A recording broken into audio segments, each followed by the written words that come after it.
Muraho neza ni karuna mu masomo yacu ya JavaScript. Uyu munsi tugiye kwigana functions. Functions rero ngiye kugerageza gusobanura amagambo yumvikana.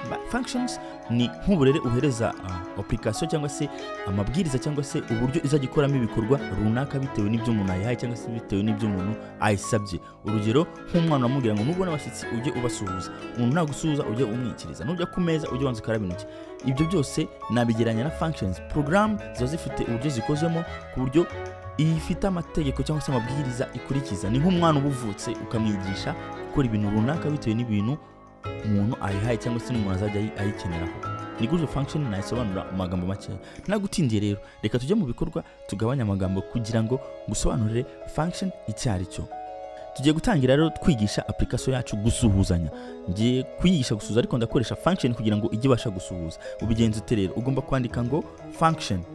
Ubanditse ngo function nukuvuga ngo uba uvuze ngo iga iki kintu. Ninjya nguhamagara function, ninjya nkubwira ngo say, ninjya nkubwira ngo uvuga ngo hello. Urugero uje usuzanya, ugeza muri console log. Console turahazi ni hano turi n'ubundi wandikemo ngo say hello, okay? Uvuga ngo hello, my name is, urugero ushireho izina ry'umuntu, okay? Voilà, izina ry'umuntu. Noneho ufunge. Ukumva hano iranditse ngo undefined kuko ntago ndayihamagara. Ariko reka nyihamagare. Iyo ugiye kuyihamagara ugiye kugira ngo suhuza, wandika ngo say hello gusa. Ugashyiraho turiya parentheses. Icyo gihe ihita yandika ngo hello my name is, ariko nta zina twayihaye. Nicyo ngicyo function imaze rero. Function ishobora gusuhuza abantu batandukanye benshi igiye ihinduranya amazina. Application bifite function n'urugero yo kubwira abantu ngo ni karibu ikaze kuri urubuga, cyangwa se umaze gushyiramo izina ryawe gati kubwira ngo bite kanaka, izina ryanjye ngewe ni kanaka. Reka nyibwire ngo suhuza abantu ubabwira izina ryawe. Icyo gihe nyihereza icyo bita parameter nyishyirara muri parentheses. Angaha say hello, aha muri parentheses kizemo ngo name. Ni nk'amba nyihamagaye ngo isuhuza ariko ikoresha irya zina, kuko ntigeze mbishyiramo ahangaha muri console log value cyangwa argument. Ntigeze nyishyiramo ahangaha, ntabwo iri buze kuyongera kuri ya magambo yo gusuhuza. Icyo gihe rero mbikora gute kugira ngo mbashe kuba nayibwira ngo isuhuze? Reka mbisubiremo noneho nongereho izina nzajya nyihereza. Igisuhuza buri muntu ushira akamenyetso ko guteranya, ku concatenatinga ijambo. Hano nshyiramo argument yanjye ni name, izaba ari name. Iyi name noneho izaza iyifate iyongere ahangaha. Reka nshyiremo ka space kugira ngo bitaza gufatana. Hano nshyiramo space. Hano iyi ngiyi kuko ari variable iyitishyira hano kugira ngo wongere variable kuri string bisanzwe, ugomba gushyiraho plus, ikimenyetso cyo guteranya kugira ngo itaza kugira error. Noneho iyi function yanjye ni hano ngiye kuyidefine, ariko nkabwira ko noneho izajya isuhuza abantu ikongera n'izina bayihaye ahangaha. Izajya ifata izina bayiwashyizemo hano ahangaha ibyongera ahangaha. Urugero ngiye gushyiramo ngo say hello, suhuza avuge ko witwa naka. Voilà, funge. Ahangaha nyibwiye ko isuhuza ihamagara ya function iyi ngiyi na definitions ahangaha, cyangwa se namaze gutegura bwa burere nayihaye bwo kuzajya isuhuza abantu, igafata izina bashyizemo ahangaha hagati, aha ikarisimbuza muri ya magambo nyibwiye kuvuga. Urugero reka nze nkande kuri enter kugira ngo birebe. Urabibona isivuga ngo hello my name is Nak. Noneho reka nyibwire isuhuza undi muntu, isuhuze reka nyisabe noneho isuhuza umuntu ivuge ko yitwa Dudu. Nuvuga ngo ahangaha muri parentheses ushyiramo variable igomba gukoreshamo hari imbere. Bivuze ngo nshobora kuyihamagara inshuro 1000 ku munsi, ariko nkajya nyihereza gusuhuza ikoresheje izindi zina. Urwo ni urugero rumwe. Nshobora kuyikora gusa itageneye gukora gusuhuza, igeneye gukora ibindi bintu. N'imibare guteranya, ishobora gufata imibare, ishobora gufata strings, ishobora gufata booleans. Ibyo twarabyize ama literals, ushobora kujya kubireba amasomo yabyo, link aho ngaho ukajya kureba ukabyiga ukabisobanukirwa neza. Ama literals cyangwa se ubwoko bw'ama values ushobora tugera muri JavaScript. Rero ushobora kwipasa ibintu byinshi, ushobora kwereza ibintu byinshi kugira ngo ibashe kuba yagukorera ibintu bitandukanye. Ishobora kubyandika cyangwa se ikaba yabibika ikabidutaninga cyangwa se ikabiza kubiguhereza uyihamagaye. Reka nze ngukorere function iza kunkorera imibare. iza kunteranyiriza imibare ndi buyihereze ikayikubana hagati yayo. Urwo ni urugero. Reka nkore function ni itegeko nyigishije uyu mwana cyangwa se application naremye igikorwa cyitwa kuzajya ikuba kabiri. Multiply gukuba by, ndi kugira ngo ntandike amagambo menshi, by 2 gukuba na kabiri. Noneho nkahereza parenthesis. Muri parenthesis ndaza gushiramo imibare number ya mbere, sibyo, virgule cyangwa se kama number ya kabiri fungi. Kuko izi ngizi ari variables ntabwo nshiramo apostrophes, kuko izi ni variables zizajya zihinduka. Izajya ijya muri console log. Hano turi n'ubundi nyine ntizajya iki gisubizo. Ushatse nayigira ikagishyira hano muri document, ariko ntabwo turabigeraho, ntabwo turiga dom. Ishyire muri console igisubizo kivuga ngo the result cyangwa igisubizo igisubizo ni, noneho ushyireho kakamenyetso ko guteranya. Okay, uyu mubare wa mbere voilà, ukuvye gukuba ni gutya bakuba, gukuba ni gutya umubare wa kabiri. Bivuze ko hano nigishije functions yitwa multiply by 2 izajya inkorera imibare ibiri nyihaye igikube impereza igisubizo hano muri console. Twagiye hari missing voilà ya kuri logo nibese ahangaha nari gushira parenthesis, nari gufunga parenthesis, sorry, voilà. Ubwo ndangije gukora itegeko, ndangije kwigisha umwana wanjye ari application cyangwa website cyangwa ikindi kintu cyose wakora ugakenera gukoreshamo function. Ubu buryo ni nzajya nyihamagara nkayihereza ibintu bibiri ari imibare igomba kujya bikuba ikamereza igisubizo. Okay, reka nza tugerageze. Icyo gihe ntago ngira kwandika function, ubu ihamagara function ubyandika gusa kuko ubu ari bugitangira ubwa mbere ukikora uri kuyigisha. Ninjya nkubwira ngo suhuza, ninjya nkubwira ngo nkubiri imibare, ninjya nkubwira ngo nteranyiriza, ninjya nkubwira ngo mfatirize n'ibiki, ninjya nkubwira ngo iki kintu, ninjya nkuhamagara aka kantu cyangwa ninjya nkora aka gasinye, reka tubyita gasinye, ninjya nkora aka gasinye ujye umenya ko ngusabye iki ngiki. Reka tuyikorera agasinye rero, tukorera agasinye ka multiply by 2. Reka nifate kugira ngo twihute ubyumve. Iyi multiply by 2 namba ya mbere ndayikuramo nshyiramo umubare ufatika. None reka nshiremo kabiri, namba ya kabiri nikuremo nshiremo wenda kane. Turabizi twese ko kabiri guteranyaho kane, gukuba kane ari 8. Nisabye ko inkubira multiply by 2 nawe nubwo nari nkeneye gushyiramo umubare wa kabiri. Reka nyite ko igomba gukuba imibare ibiri, sorry nabivuze nabi, reka mvuge ko igomba gukuba imibare ibiri. Nari kuyiheza umubare umwe nkayibwira gufata umubare ikakubana kabiri, ariko ibyo biroroshye ndaza gutambikora. Reba urugero, the result is 8. Ntago nigeze nshyira espace hano inyuma ya, nshobora kuyikosora gutya hano nkashyiramo space. Okay, hano ndayikosoye. Reka nongere nyihamagara, ariko none nkoresha indi mibare kugira ngo urebe uburyo ikoramo niba uri no kubyumva. Iyi ngiyi ni nayisabye ko nkubira imibare ibiri, multiply the two numbers cyangwa iyi mibare ibiri ndi buguhereza.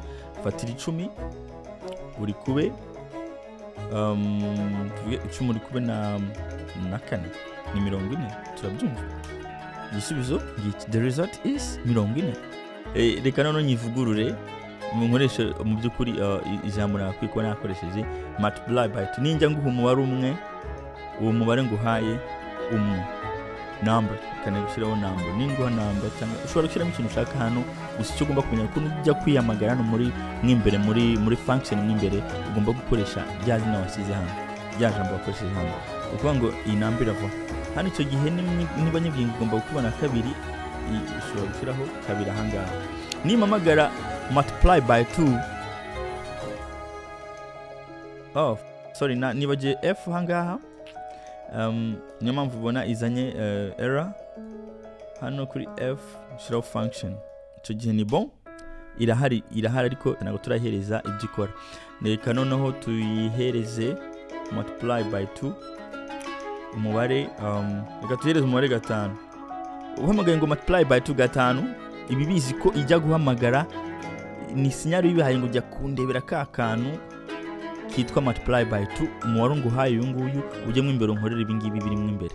Ubwo itfata gatanu kubona na kabiri ati guhereza 10 aha ngaha. Wabyumvise function uburyo ikoramo, iyo niyo twita function.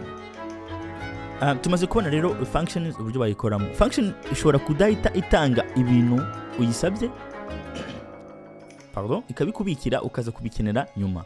Reka nze urugero dufate function twa dufite aha ngaha yacu yo kudukubira ibintu n'umubare kabiri, ye guhita ibyandika muri console, ahubwo igisubizo ikibike tuze kugikoresha ahandi hantu.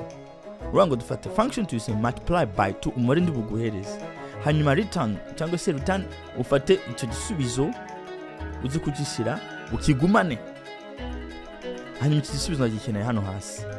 Icyo gisubizo ngikeneye kugikoresha muri value yanjye, reka nyite variable irunaka yitwa result. Iyi result ndaza kubikamo iyi value iri buze kuva muri function nyikubye n'umubare nshaka, baze kubimbikira, bararitaninga cyangwa barabimbikira ahantu hitwa muri result. Iyi function iraza kuri ibyo ikora byose, iraza gukora amabwiriza yayo, hanyuma ibyo ibingarurire ibimbikire, ariko ngenda ndashaka kubika ahantu hitwa muri result kanshiremo ize kumfatira 40 iyi kube na kabiri, hanyuma yimbikire muri ahantu hitwa muri value yitwa result. Ukuvuga ngo rero nimamagara result batamereza 80 hangaha, bayibonye hangaha basameza 80 kuko nabitse muri result, nabitsemo ibintu byabaye returned byavuye muri function ikuba na kabiri. Iyo ngiyo ni ubundi buryo ushobora kubika mu value ya function. Si ngombwa kuita uyikoresha ibintu bigaragara, ushobora no kubikora ni nko guprocessing ibintu runaka hanyuma ikaza kubiguha nyuma. Urugero reka mvuge ngo shaka ko function iri bumbarire imyaka, ariko nyibwiye gusa igihe navukiye. Sinzi niba uri kubyumva, reka nze tuyikore. Function find age cyangwa se calculate age cyangwa se mbarira imyaka, ndayihereza gusa birth date cyangwa se birth year, hanyuma ndayo umwaka navukiyemo. Icyo nkorera gusa irahita ifata returninga cyangwa se irangarurira uyu mwaka wa 2023 turimo, ikuremo birth date. Okay, ikuremo birth date.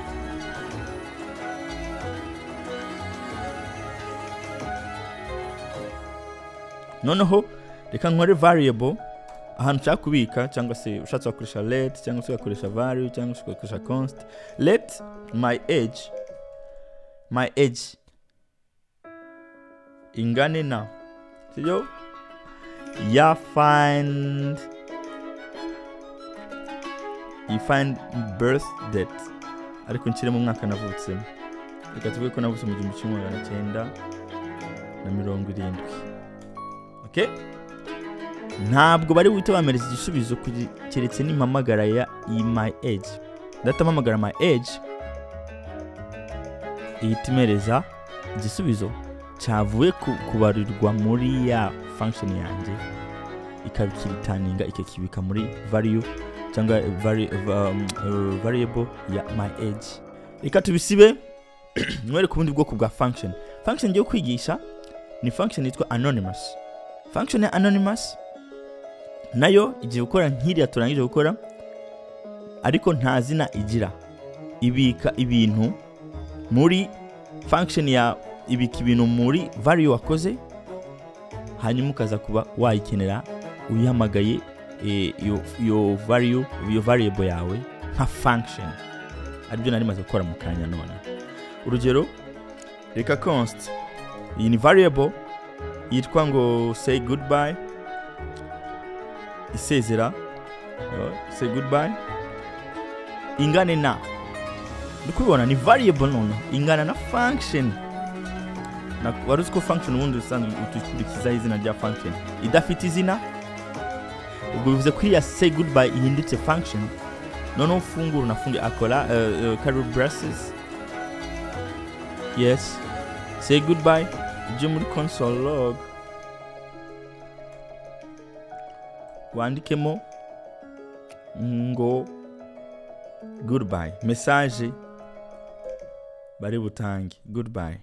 Okay, none ngize ufunge curly braces zawe nubango rero ikije njya guhamagara iyi variable kuko nayihaye anonymous function ndayihamagara y'ubwayo nka function ndajya guhamagara function iyishamikiyeho cyangwa iyibitse urabona ko basambwira hano simwe function ugushira tungutu uguhamagaye ya function.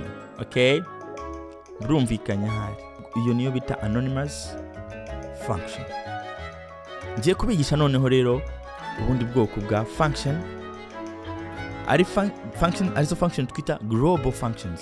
Izi global functions ni functions ziri reserved zabaye declared zibitse muri JavaScript kubera ko babonye ko abantu bazikenera kenshi cyangwa se abantu bashobora kuzikenera kenshi baraziremye bazishiramo aho ngaho kugira ngo ujye uzifashisha. Nuba ngo ntushobora gukora indi function ifite iryo zina riba riri reserved rikoreshwa na JavaScript kuko birazwi ko n'uryandika gutyo ari function izwi ibitsa aho ngaho ishobora kugukorera ibintu runaka. Urugero rero reka nkwereke global function ya mbere yitwa is not a number. Is none. Is none ni function uzi kugira parenthesis reka nshiremo kane tuzi ko ari umubare kandi twe turi kwibaza niba icyo kintu tuyihaye atari umubare. Ese icyo kintu tuguhaye ntabwo ari umubare ndakugira ngo first ni umubare ndabyuza first. Reka tugerageze niba utarabyumva neza. Is none tuvuge ijambo hello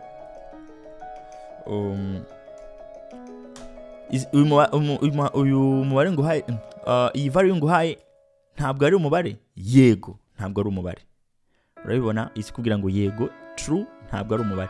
Donc muri make iguhereza igisubizo kiri boolean twarabyize muri retros. Boolean igomba kuba true cyangwa false ngo iguhereza true cyangwa false. Ibyo ushobora kukoresha ibintu bitandukanye mu gihe uri gukora application runaka cyangwa se website bishobora gufasha gufata imyanzuro runaka bitewe n'ibintu uhaye iyo function noneho ugafata decisions ugendeye kuri ibyo bintu ufite. Okay, iyo ni global function ya mbere. Global function ya kabiri rero ni is finite. Is finite number ngo ni umubare. Reka dushiremo kabiri se umubare nubangereza kudusubiza ko ari true kora ko finite kabiri ni umubare nyine. Is finite number ni umubare uzwi. Reka dushiremo is finite ariko dukoreshe string ora dukoreshe ijambo hello. False ngo ubirebye nishobora kubikora bitandukanye biri control n'ibyo is not a number ikora.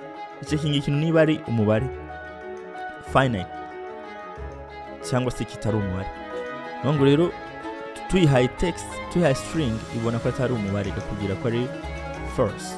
Tuyihaye umubare nyine ibona ko ari umubare ikakugira ngo ni true ngo ikora ibitandukanye is not a number ikora. Tuje kureba integers tujye kureba first int ifata string ikahindura integer ikafata. Donc ibintu birabizi ko ibintu biri muri turatu apostrophe abari string mu yandi magambo ntabwo bari umubare. Nubango rero ushobora gusaba nk'umuntu ngo yinjize ibintu muri application yawe cyangwa ikindi kintu agashira mo text na 5 cyangwa se 5 kurikiwe n'ama text inyuma. Icyo gihe rero pass int ikifasha niki itikuraho ibintu byose n'ibintu by'amavirgule ntibyemera. Urugero reka nze ngufate urugero usabye umuntu kuba yaguhereza ngo yinjize wenda imyaka ye akaguhereza ngo 20 years umva wowe washakaga gusa kwaguhereza imibare umubare urana uyunyujije ibyo binaguhaye muri pass int itikuraho aya magambo igafata gusa imibare. Iyo niyo pass int. Reka turere pass float ayitandukanye na pass int ifata ibintu bifite imibare decimal cyangwa se imibare ifite virgule. Urugero ndamutse ninjijemo turabizi nk'umuntu umusabye ngo aguhereze imibare icyo gihe ukeneye ko imibare ishobora witeze ko imibare ishobora kuzamo imibare y'ibice ushobora kuyinyuza mu kayunguruzo ka pass float irayungurura igakuramo amagambo n'ibindi bintu bidakenewe.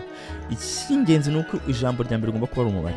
Ijambo rya mbere rije atari umubare ntabwo ibyemera. Urugero ashyizemo nk'urugero wenda akavuga ngo 3.14 akabyandika nabi agakoresha muri programming virgule ntabwo ari ifite ubundi busobanuro, ntabwo usobanuye ko ari decimal. Ibintu biri nyuma ya virgule ntabwo usobanuye ko ari decimal. Ibintu byose biri nyuma ya kariya ka virgule irabyiruka irabisiba. Niyo nze gushiraho pass float 14 tuvuge ko ashizeho 14 ariko agashyiraho na degrees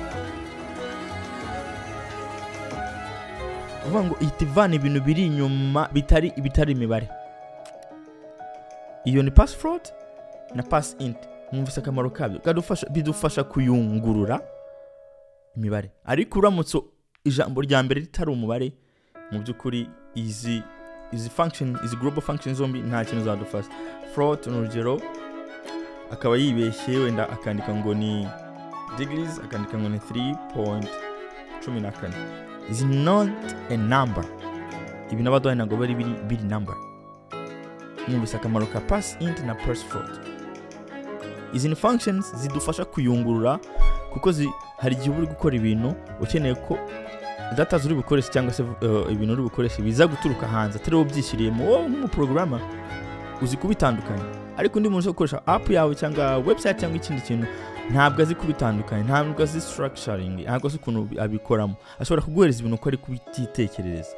Icyo gihe ujya kubinyuza muri izi functions zikagufasha kubiyungura kugira ngo uze kubikoresha, uze gufata umubare ukube n'umubare. Ntufate umubare ukube n'ijambo, ufashe umubare ukube n'ijambo nta gisubizo ubona. It's not a number. Nicyo gisubizo bazaguhereza none. Nicyo gisubizo bazaguhereza. Numva musobanukiwe aka kantu utu tuntu ni ingenzi.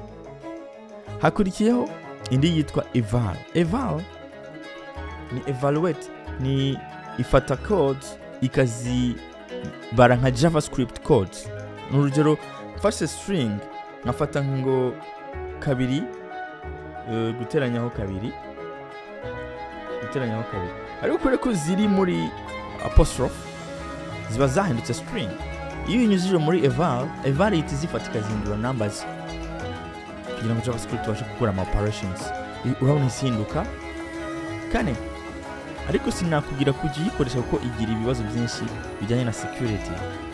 Umuntu ashobora gushyiramo imibare ikakuvangira amakode kuko ihita ibibara nka JavaScript. Ni ngombwa umuntu ashobora gushyiramo virgule kama cyangwa se semicolon point virgule byamara kubikurura bishyira muri code zawe kuko ibibaze nka JavaScript.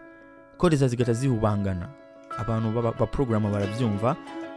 Hari igihe uburamo semicolon code zawe zikagutesha umutwe ukashobora kumara n'umunsi utaryamye uri gushaka gusa akantu gatoya. Nuko eval no kwikoresha witonze. Nakugira inama kutayikoresha ukaba kwikoreshereza ziriya pass int pass float n'izindi. Ariko urumva deja ko iri gufata string ikayiteranya ntabwo ziriya apfa kubikoresha cyangwa guhaye umubare umwe ukabasha kuwuteranya. Niko kamaro ka eval. Gusa uyikoresha witonze, ugomba kuyikoresha ukoresheje ubwenge bwinshi kugira ngo utaza kukwangiriza codes cyangwa se application yawe ikaba yazamo ibibazo. Mbere yo gukomeza na encode na decode y'ama links, ukuntu badiringa n'ama links muri JavaScript, kamaze nsobanurire nanone iyi global function yitwa number. Iyi ngiyi ikorana n'imibare, bafite itandukaniro rutoya niyo twabonye yitwa parse int. Iyi number nayo akazi kayo ni ugufata imibare ikayivana muri string ikayiduhereza tukabasha kuyikoresha ibintu dukeneye. Urugero mfite 3 n'ibice 14 gutya, ora igwa 3 n'ibice 4. Mu gihe parse int ufite 3 n'ibice 4 gutya n'ibice n'ibice 14 iguhereza 3 gusa. Niryo tandukaniro riri hagati y'izingize ebyiri. Nuko ngo parse int cyiza cyayo ushobora kujya muri string irimo imibare igakuramo imibare gusa ibindi kabijugunya. Mu gihe number ifata iyo string ikayihindura umubare mu gihe bishoboka, ariko iyo mu gihe bidashoboka ntabwo bikunda, iguha not a number, ni not a number. Mu gihe kuri parse int birashoboka, ivanamo wa mubare 3.5 of 14 degrees ikuramo umubare. Niryo tandukaniro riri hagati ya number na parse int. Parse float murabizi ko yo ikuramo igakuramo n'ibice. Parse float ikuramo 3.14 degrees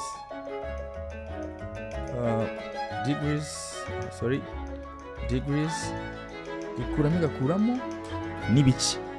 Iri niryo tandukaniro ry'ibi bintu uko ari bitatu. Birakenewe cyane kuko uzabikenera mu gihe urimo urafitaringa cyangwa se urimo urategura amadata yawe ugiye kuyakoresha, ama values yawe ugiye kuyakoresha muri application runaka. Uzakenera imwe muri izi ngizi kugira ngo uzoze usukure, utaza gukuba imibare n'amagambo cyangwa se ugakuba amagambo n'imibare, cyangwa se umuntu akaba yaguhereza data runaka akashyiramo data utarushaka nk'imyaka nk'uko twabibonye, agakurikizamo amagambo, ukaba usa nkaho ntacyo wayikoresha kuko utayikubisha imibare. Ugomba kubanza ukayifata ukayisukura ugakuramo aya magambo wifashishije izi global functions. Tujye kwiga rero izindi uburyo dushobora gukorana n'ama links. Iyo ni decodes na encode URI cyangwa se uniform resource identifier cyangwa se URI musanzwe uko tusanzwe tuzitareka. Reka rero turebe ibyo ari byo aha. Reka tuvuge ko nifite variable ya link ni string urazi ko ugomba gushora tungutu ni www. Wenda tuvuge ngo harimo akangaka, harimo slash my account on Google. Iyi ngiyi tuyite ko ari link yanjye.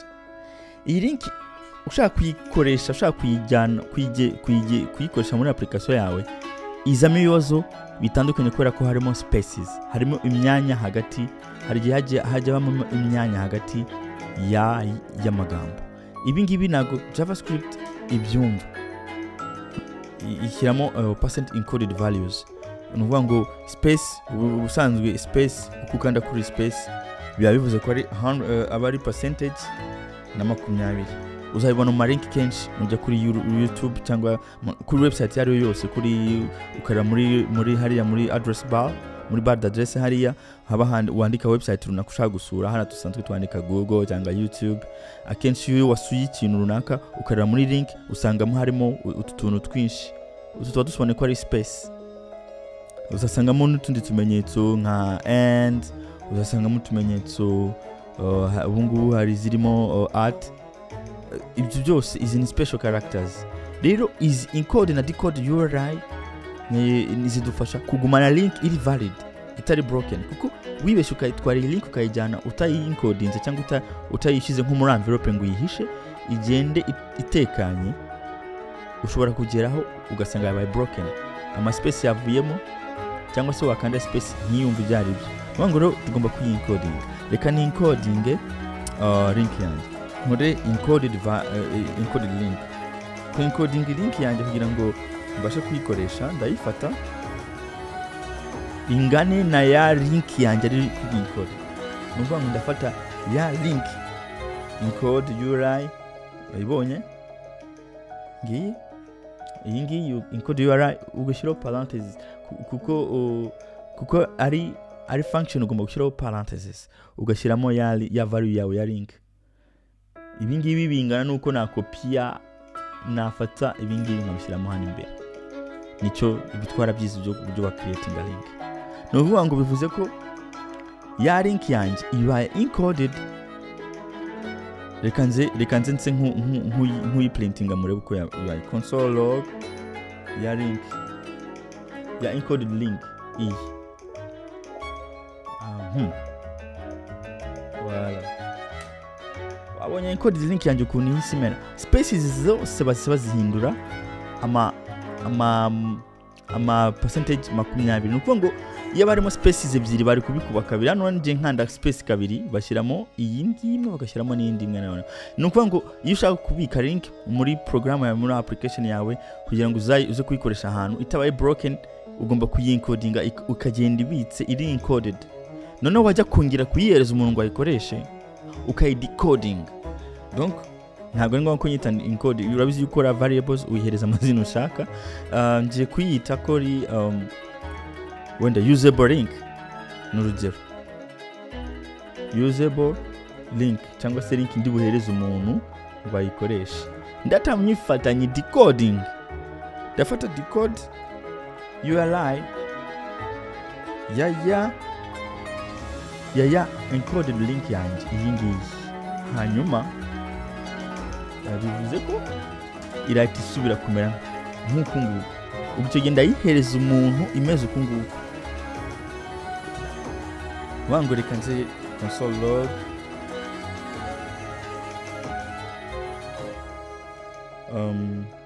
usable link usable link iyi ngiyi.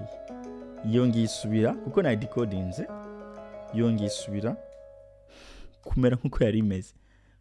Yangishyiramo ya space yose nkuko natangiye imeze niko nongeye kwihereza wa muntu imeze kugira ngo abashe kuyikoresha. Kuko iyo naza kwi-encoding ari ama space agera hakavamo cyangwa se ukaba yaba modified mu bundi buryo utari safe, cyangwa hari nubwo haba harimo special characters muri link. Urugero reka nze ngubwire urugero, reka nze nguhereze indi link na wenda nk'indi link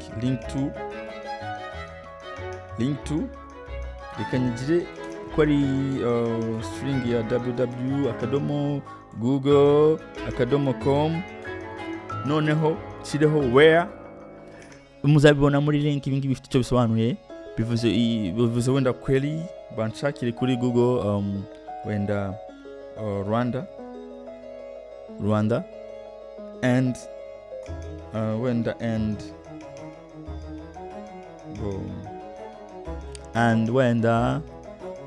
ibindi bintu code runaka hari igihe ziba ziri encoded.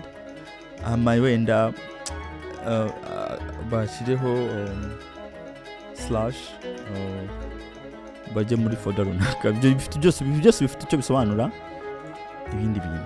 Iyi ni link.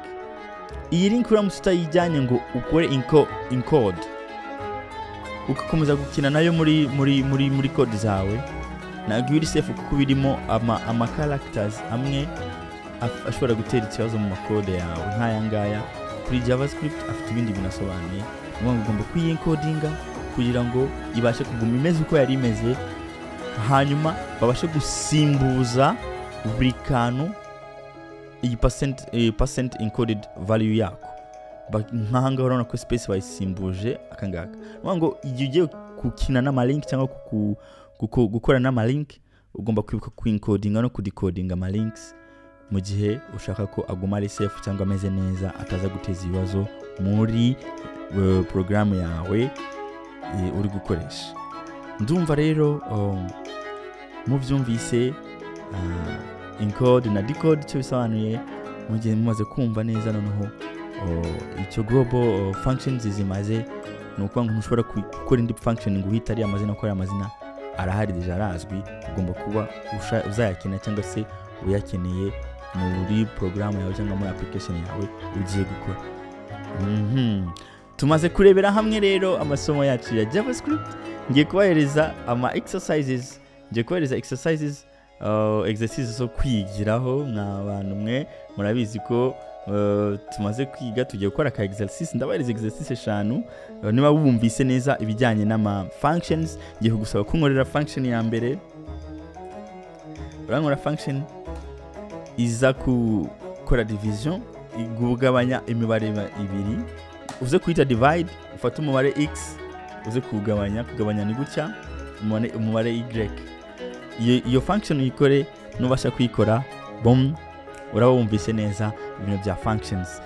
Exercice ya kabiri uje kunkorera function exercice ya kabiri urankorera exercice yo gushaka sum yo guteranya urahita ukushaka wowe gusa icyo ukora nuko igomba kuza ufate x uze kwiteranyaho y ugihereza ama values abiri runaka ushaka iguhereze igiteranyo cyayo ma values. Iyi exercice ya gatatu urankorera square nyine no gufata umubare ukawukuba n'uwo mubare iyo niyo square ufate unkorera square x uyihereza umubare x iguhereza uwo mubare ukubye n'uwo mubare iyo niyo function ya square. Noneho reka ngusabe ya kane isa nkaho ikomeyemo gatoya ariko iroroshye twabyize ni gukora function igomba kunsuhuza cyangwa se gusuza undi muntu uze kuyita greet me hanyuma iyi function ize gusohora iyi ndamukanyo ngo hello ishyireho izina runaka irangiza ishyizeho akabazo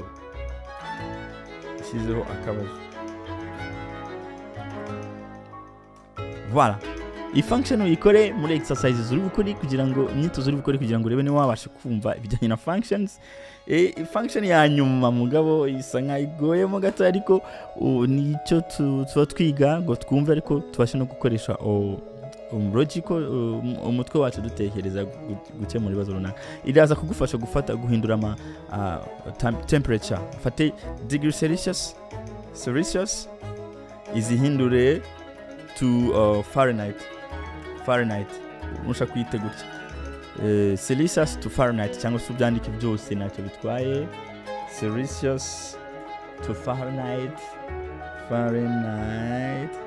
ndumva ari gutya byandika sinibuka neza hama ubikore reka nguhereze hint cyangwa tip kugira ngo ukore iyo ufite degree Celsius urazifata ukazikuba irakomeye mu gatoya ukaza kuzikuba na 5 ukaza kuzikuba n'9 sorry hanyuma ukaza kubigabanya ibyo ubonye byose ukaza kubigabanya na 5 hanyuma nanone ibyo ubonye byose ukaza kubiteranyaho 35 mugabo iyi nuyibasha urababaza kumva functions uvuze kwigurira akantu coffee ugenda uyinywe utuje uramaze kumva functions neza ushobora gukora ibintu byinshi muri functions. Murakoze naho ubutaha.